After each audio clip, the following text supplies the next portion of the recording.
Hello everyone, welcome back to Hope Hawk.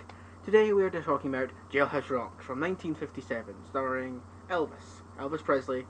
Yeah, let's just address the elephant in the room. It's got Elvis in it. It's meant, if you haven't seen this film, basically, Elvis plays Vincent Everett, who's at a bar. He's just like your average Joe. He's at a bar, a woman comes up to him, he buys her a drink. Turns out she's got a boyfriend or a husband. Husband comes over, starts basically threatening to beat her up because she's talking to other men, and he's a bit of a small dick loser.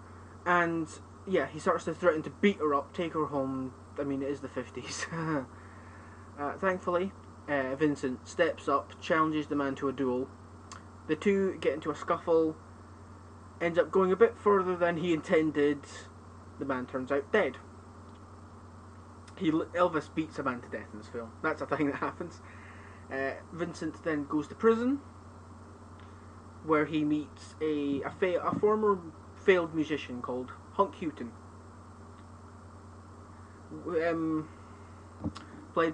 Hunk is played by the amazing Mickey Shaughnessy. I'm not familiar with his work, but hey-ho. At this point we get, basically they're just Hunk's kind of he's kind of the Morgan Freeman of the prison. He's kind of the leader, the one that everyone looks up to. I say that not actually watch Shawshank properly. I need to. Don't get me wrong, I need to. But yeah, he's kind of the Morgan Freeman in this. The boss of the prison, the one that everyone looks up to. The big G's, the big corner. It is the 50s. So yeah, he trades. I don't know. I've not been to prison, surprisingly enough, so I don't know how well this translates to real life. But they operate on cigarettes as currency, kind of like Fallout with the bottle caps. So it's, a couple packs of cigarettes for a haircut, a couple packs of cigarettes for some extra food, for an extra pillow, stuff like that. And so he plays music to get. Well, Hunk plays music to get cigarettes, as well as just to entertain his peers, his loyal subjects. Vincent, by chance, gets put into the same cell as him. Turns out Vincent is good at guitar. Who knew that Elvis was good at singing? And this all happens in the first half an hour, genuinely. And then he gets taken out of prison, and then he's good at guitar. He's back on the run. He's going to be a musician. Only problem with Everett. Only problem with Vincent. He has a bit of a temper. His first gig goes wrong because he's a madman. He just gets on top of the bar and starts playing the guitar. Some people start laughing at him, and he smashes the guitar over his head and storms out the pub. And eventually he meets Peggy. No, just Peggy. Yes, Peggy. Peggy Van Alden. Sorry. And she becomes his manager, love interest, and we go from there. This was not as I expected. What I heard about, obviously the iconic shot of Jailhouse Rock is Elvis thrusting in the prison. So when I heard Jailhouse Rock, I kind of naturally assumed it was a movie about a man who goes to prison. Well, Elvis going to prison. They don't understand him. They don't understand the little poor Elvis boy until he manages to, he learns to play the guitar, and it riles up the prison and becomes king of the prison. That's what I expected, like a musical like that. Kind of like Chicago. Basically like Chicago. But no, the prison section of, the jail section of Jailhouse Rock is only in the first 10-20 minutes. It goes by stupidly fast. There's a good few numbers in here. Obviously, Jailhouse Rock being the most prominent one. But you also get a few other songs. Yeah. I can't help but feel like they're having a few digs at Buddy Holly. because they play very Buddy Holly sounding songs. Stuff like Young and Beautiful or I Want to Be Free. And I don't know, I'm not too familiar with Elvis's early work, but they might be actual his songs, I don't know. But they sound very Buddy Holly. And then when he's in the recording studio, he starts singing those, and it's like, oh, it doesn't sound right, you know. It sounds just like every other generic singer of the time. It's probably not, but that sounds like a little dig at Buddy Holly, or like anyone of that era. But yeah, one thing I like in this film is they're not afraid to have Vincent be a bit of a dick at times. Again, he's got anger issues, and you might think, well, you know, we got Elvis in the studio, peak of 57. Was he peak Elvis at that point? I don't think so. Maybe. I think maybe, yeah. But yeah, we got Elvis. We should maybe, you know, kind of like the Beatles in Hard Day's Night or the Beatles in Help. We got, you know, they must be the stars. They can't do anything wrong. No, Elvis, he has a few moments here. I mean, again, this was 1957. This could have been all above board. But, no, there is a few moments where Elvis is a dick. Vincent's a dick. Like, he smashes a guitar over someone's head that laughs at him. There's a bit where he's going to Peggy's house to meet her parents. And one of them kind of jokingly asks him, like, oh, do you know much about music? He takes offense to it, storms off, and just, yeah. Oh, that was a moment. Yeah, he storms off. Her like, dad's like, oh, do you know much about tunes, son? He storms off in anger, taking offense to it. Peggy runs out to console him. He's like, come on, Vincent, it was only a joke. He was only joking. And then Vincent kisses her. She didn't ask for it. She didn't ask for it, and she seemingly didn't want it, but he did it. It's kind of like, Vincent, no. I audibly screamed at that point. And yes, in the picture on the screen, obviously you got Elvis. This is Peggy, played by Judy Tyler, who, oh bless her. Judy Tyler, oh no. She's wonderful in this movie. She's kind of,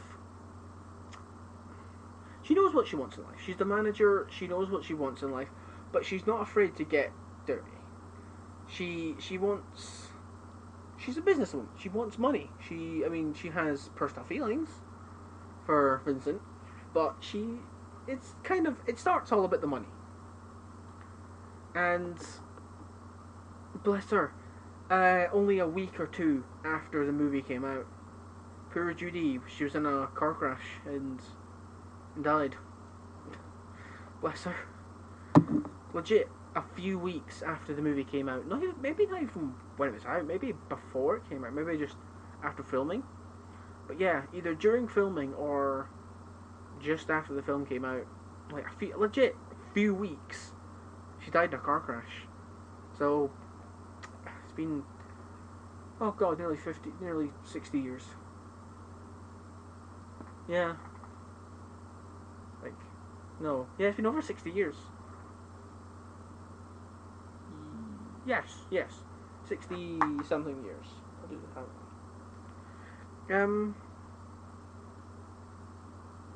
Yeah, I like this film. It's very different to, I mean, it's, you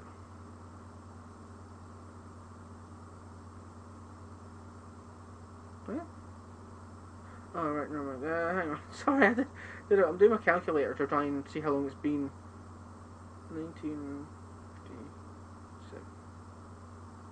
60, yeah, it's been 65 years. So 65 years on. Rest in peace, Judy Tyler. Yeah.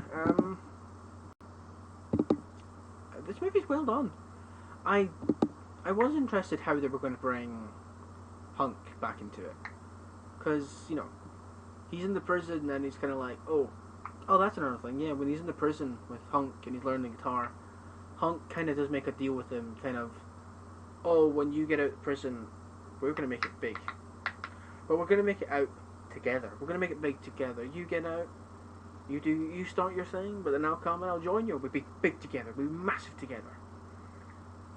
And of course, in the last half hour or so, Hunk gets out. He tracks down Vince, and you know what I was saying? Vince is kind of awful at times. I mean, fair play. Hunk was a convict. Hunk was trying to trick him, but Vince basically turns Hunk from aspiring music country star to bag boy. And bless him, good on him, he kind of stands up for himself. He does eventually say, no, I'm not going to be walking your dogs, get the fuck. Walks off, runs off, and I don't think we see him for the rest of the film. But good, he left. But yeah, this film's really good. Yeah, I mean, I must say as well, for a 65-year-old film, it looks great.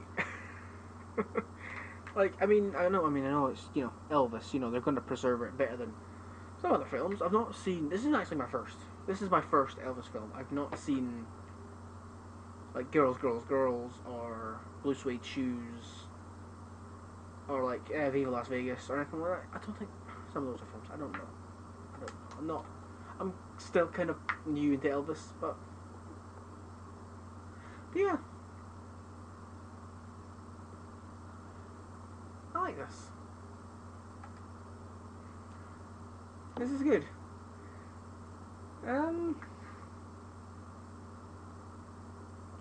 I've got actually notes for this one, which is different.